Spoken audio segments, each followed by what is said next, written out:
कभी कभी पर्दे पर दिखाई देने वाला सबसे खौफनाक इंसान असल जिंदगी में सबसे टूटा हुआ निकलता है। ये कहानी है उस चेहरे की जिसे देखकर दर्शकों की धड़कनें बढ़ जाती थीं। एक ऐसा कलाकार जिसकी मौजूदगी भर से पूरा सीन भारी हो जाता था। न हीरो, न सुपरस्टार, फिर भी जब वो कैमरे के सामने आता था तो बड़े बड़े सितारे फीके पड़ जाते थे। लेकिन अचानक ऐसा क्या हुआ कि फिल्मों का वही जाना पहचाना चेहरा भीड़ में खो गया? क्यों एक वक्त की चर्चित कलाकार ने चमकती दुनिया से दूरी बना ली? क्या उसे इंडस्ट्री ने भुला दिया, या उसके पीछे कोई ऐसा दर्द छिपा था जिसके बारे में बहुत कम लोग जानते हैं?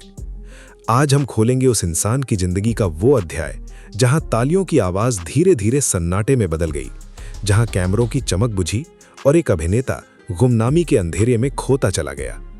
तो दिल थाम कर बैठ जाइए, क्योंकि आगे जो कहानी शुरू होने वाली है वो सिर्फ एक कलाकार की नहीं, बल्कि बॉलीवुड के बेरहम सच की कहानी है। 90 के दशक की फिल्मों में अगर आपने कभी किसी खतरनाक मौलाना, बेरहम गुंडे, चालाक नेता या गुस्सैल पुलिस अफसर को देखा हो जिसकी सिर्फ आंखें देखकर ही डर लगने लगे, तो बहुत मुमकिन है कि वो आदमी एक्टर इशरत अली रहा हो। चेहरा ऐसा कि हीरो भी सामने थोड़ा संभल कर खड़ा हो जाए, भारी आवाज ऐसी कि 2 लाइन का डायलॉग भी याद रह जाए, और एक्टिंग इतनी असली कि लोग उन्हें सचमुच का खलनायक समझ बैठते थे। लेकिन किसी को पता लगा उनके साथ क्या हुआ था? कभी किसी ने जानने की कोशिश की इशरत अली की वो दर्दनाक कहानी जिसने उनको पर्दे से गायब कर डाला? आज अगर 90 के दशक की फिल्में देखी जाएं तो इशरत अली का चेहरा अचानक सामने आ जाता है और लोग कहते हैं, अरे ये आदमी तो हर फिल्म में आया करता था। कौन था ये? कहां पैदा हुआ था? कहां चला गया? दोस्तों, सब हम बताते हैं। इशरत अली का जन्म मुंबई में हुआ था। घर का माहौल साधारण था, कोई फिल्मी बैकग्राउंड नहीं, कोई गॉडफादर नहीं, बस आंखों में सपना था फिल्मों में काम करने का। लेकिन उस दौर में बॉलीवुड में घुसना आसान नहीं था। हजारों लोग रोज स्टूडियो के बाहर लाइन लगाते थे। कोई जूनियर आर्टिस्ट बनता, कोई भीड़ में खो जाता, और कुछ लोग जिंदगी भर चक्कर काटते रह जाते। इशरत अली भी उन्हीं संघर्ष करने वालों में थे। कई बार उन्हें सिर्फ इसलिए मना कर दिया गया क्योंकि उनका चेहरा हीरो जैसा नहीं था। लेकिन किस्मत का खेल देखिए, वही चेहरा आगे चलकर उनकी सबसे बड़ी ताकत बन गया। धीरे धीरे उन्हें फिल्मों में छोटे रोल मिलने लगे। शुरुआत में किसी ने ध्यान नहीं दिया, कभी पुलिस इंस्पेक्टर, कभी बदमाश, कभी गांव का आदमी, लेकिन वो हर रोल में कुछ ऐसा कर जाते कि लोग नोटिस करने लगते। उनकी आंखों का एक्सप्रेशन बहुत खतरनाक माना जाता था।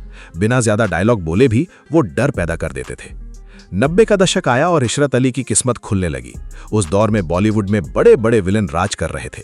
अमरीश पुरी, रंजीत, गुलशन ग्रोवर, शक्ति कपूर, मुकेश ऋषि। ऐसे दौर में अपनी अलग पहचान बनाना आसान नहीं था, लेकिन इशरत अली ने अपनी जगह बना ली। उन्होंने गुंडा जैसी कल्ट फिल्म में काम किया। आज भले लोग उस फिल्म के डायलॉग्स पर मीम बनाते हों, लेकिन उस समय फिल्म के किरदार काफी मशहूर हुए थे।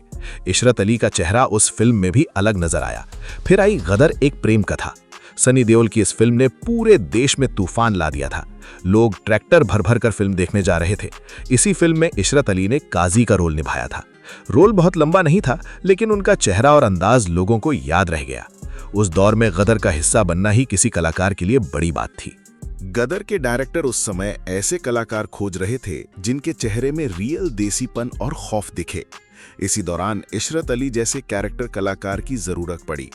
खास बात यह है कि गदर में लगभग हर कैरेक्टर को बहुत गंभीर और असली अंदाज में शूट किया गया था, इसलिए इशरत अली का चेहरा वहां बिल्कुल फिट बैठ गया। उस समय गदर की शूटिंग बहुत कठिन मानी जाती थी। डायरेक्टर अनिल शर्मा ने कई इंटरव्यू में बताया कि वो कलाकारों से बहुत मेहनत करवाते थे और किरदार में पूरी तरह ढालने की कोशिश करते थे। इशरत अली जैसे कलाकारों की खासियत यही थी, उन्हें ज्यादा मेकअप या ट्रेनिंग की जरूरत नहीं पड़ती थी।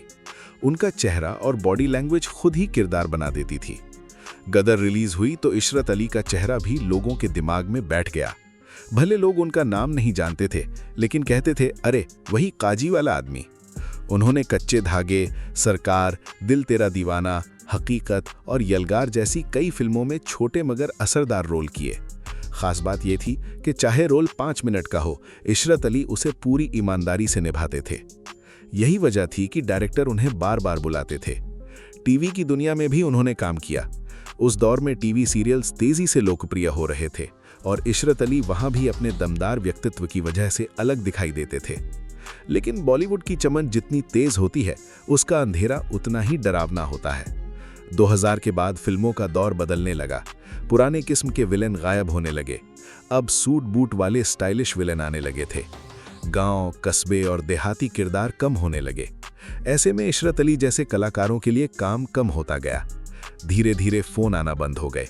जिन ऑफिसों में पहले उन्हें देखकर लोग खड़े हो जाते थे, वहीं अब घंटों इंतजार करवाया जाता था।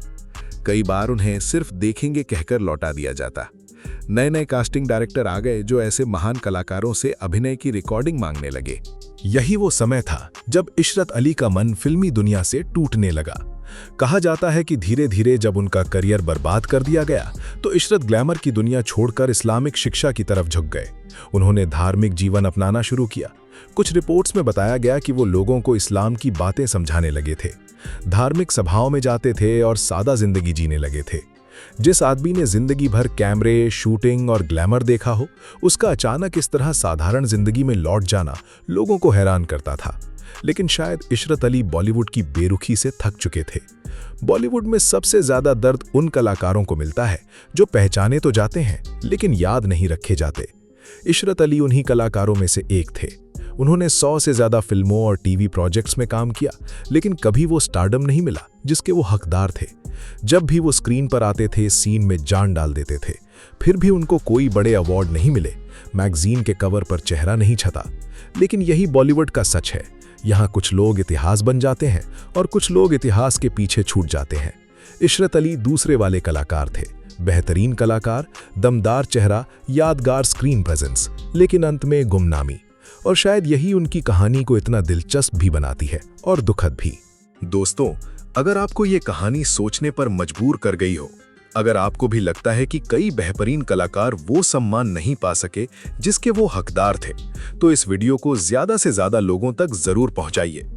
वीडियो पसंद आया हो तो लाइक करें, अपनी राय कमेंट में जरूर लिखें और ऐसे ही अनसुनी, रहस्यमयी और दिल छू लेने वाली कहानियों के लिए हमारे चैनल को सब्सक्राइब करके बेल आइकन जरूर दबाएं।